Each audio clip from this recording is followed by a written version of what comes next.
Kryetari i Partisë Demokratike Sali Berisha këtë të mërkurë në një konferencë me gazetarët foli për atentatin pranë aeroportit të Rinasit. Berisha tha se kjo ngjarje u bë për llogari të bandave afër pushtetit. Ekzekutimi publik i djeshëm i Gilmando Danit, eksponent kryesor i organizacës kriminale të Emiliano Shullazit dhe plagosja rënd e Muçi Shaljanit apo Sheqerit në pamjet par shofer i drejtorit të shërbimeve inteligjente të policisë së shtetit dhe inspektor policie, por në fakt një boss.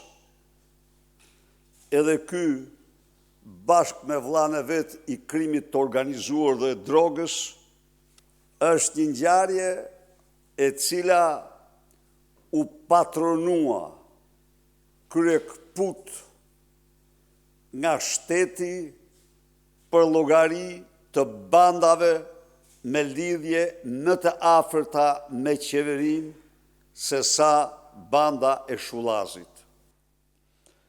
Gilmando ka qenë në fushat si bodyguard dhe financues për ministrin Gonxhe. Kjo dëshmon se narkopolicia është e tëra në funksion të krimit dhe se Gilmando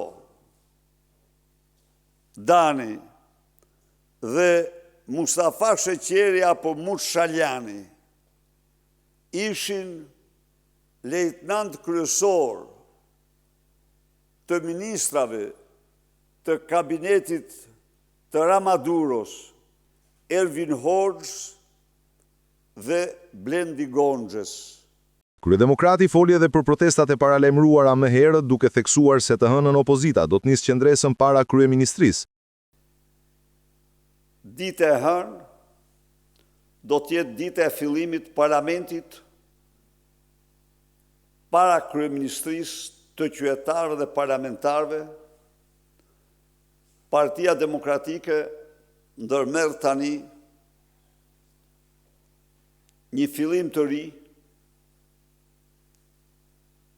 një analizë të plot të gjendjes në vend, të situatës, të zgjedhjeve dhe ecën në bindjen më të thellë se diktatura autoritare e Edi Ramës, narkoshteti i tij, ose ndaj kësaj diktature narkoshtetit, ka vetëm një rrugë, protest dhe vetëm protest.